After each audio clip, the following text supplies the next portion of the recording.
कानपुर में R9 TV के popular show महापंचायत का बड़ा असर किस तौर पर दिखा है। जल्द अब पुलिस कॉलोनियों के हालात बदलेंगे। कानपुर में यह असर देखने को मिल रहा है, जहां पर 2000 नए आवास उपलब्ध केडीए उपलब्ध कराएगा। वन के क्षेत्र में होंगे नए आवास। 200 क्षमता वाले पुलिस बैरक का भी काम तेजी से चल रहा है। ट्रैफिक पुलिस लाइन में भी नई बैरक बनाई जा रही है। एडीजी जोन जयनारायण सिंह ने निरीक्षण किया है। ट्रैफिक लाइन के जर्जर आवासों का निरीक्षण किया गया है। पुलिस लाइन की बैरक की छत गिरने से एक हादसा हुआ था और बैरक की छत गिरने से एक पुलिसकर्मी की मौत हो गई थी। पुलिसकर्मियों के आवासों को लेकर के, उसकी बदहाली को लेकर के R9 टीवी ने यह मुद्दा उठाया था। R9 टीवी के editor in chief Amitabh Agnihotri ने इस मुद्दे को जोरों शोर से उठाया था। R9 टीवी के पॉपुलर शो महापंचायत के जरिए इस मुद्दे को अमिताभ अग्निहोत्री ने उठाया और इसके बाद में अब इस शो का असर ये हुआ है कि अब वहां पर हालात बेहतर किए जाने की तैयारी में प्रशासन है। आइए सुनते हैं।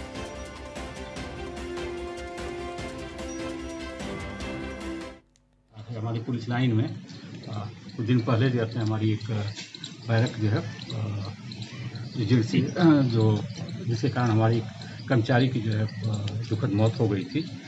और अब हम लोग जो पुराने इस तरह की जो है बैरकें या आवासीय व्यवस्था है उसको हम लोग जाते हैं चिन्हित करके जाते हैं, क्योंकि यहाँ अधिकतर जो बिल्डिंग है आवासीय भी हैं, सामने भी आप देख रहे होंगे जाते हैं अपना जो है काफ़ी जीर्ण शीर्ण स्थिति जाते हैं। हमारी ये प्राथमिकता है तत्काल जाते हैं मतलब ऐसे जगहों को चिन्हित करके जिसमें थोड़े से प्रयास से जाते हैं उन बैरकों को ठीक कराया जा सके, उन आवासीय व्यवस्था को ठीक कराया जा सके, जिससे कि इन जीर्ण आवासों से बैरकों से लोगों कर्मचारियों को सुरक्षित जगह पहुंचाया जा सके। इसी क्रम में आज यहाँ पर हम इस बैरक का निरीक्षण करने आए हैं।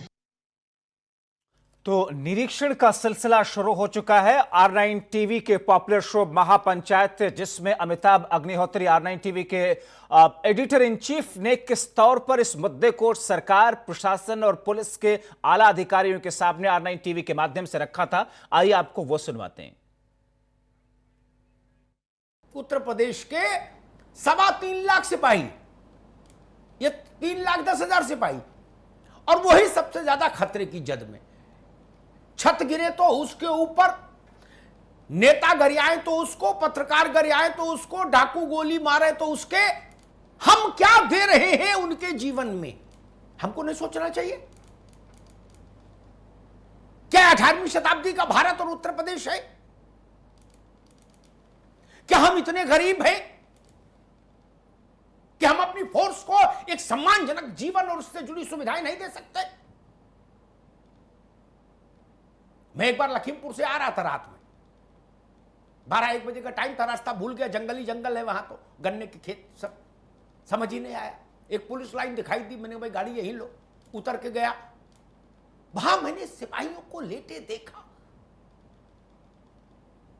मैं बहुत आहत हुआ। मैंने कहा इस जीवन के लिए नौकरी में आए थे ये लोग? हम सवाल उन पर 100 उठाते हैं।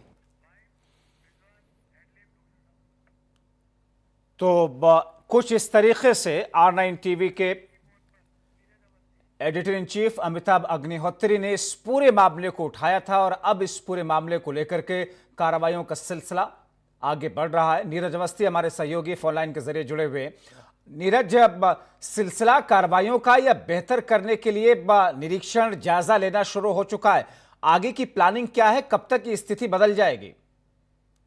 देखिए, जब बात जिस तरीके से अभी कानपुर में बीते दिनों एक हादसा देखने को मिला और R9 टीवी ने भी इस मामले को प्रमुखता से उठाया। महापंचायत शो में इसको लेके तमाम चीजों को लेकर चर्चा हुई और साफ मांग की गई कि इस तरीके से जो पुलिसकर्मी हैं जो दिन रात लगे रहते हैं उनके आवास के लिए बेहतर सुविधाएं हो, इसको देखते हुए आज एडीजी जोन कानपुर जो है वो पहुंचे हैं। उन्होंने निरीक्षण किया है, तमाम ऐसी उनको भी चीजें दिखाई दी कि किस तरीके से गंदगी और बदहाली की स्थिति में जो पुलिसकर्मी हैं उनके आवासों की स्थिति है और वो रह रहे हैं। इसको देखते हुए उन्होंने कहा है कि 2000 नए आवास जो है उपलब्ध कराएगा केडीए, उसके लिए बातचीत हो चुकी है, जल्द से जल्द ये होगा। इसके साथ अन्य जो बैरक हैं उनके निर्माण कार्य के लिए और उनमें जो अन्य जो मरम्मत के कार्य हैं उसके लिए निर्देश दिए गए हैं, वो उन्होंने निरीक्षण किया है और साफ तौर पे कहा है इन चीजों को प्रमुखता से देखकर जल्द से जल्द इन चीजों को लागू किया जाएगा और नए आवास जो है वो उपलब्ध कराएंगे। जी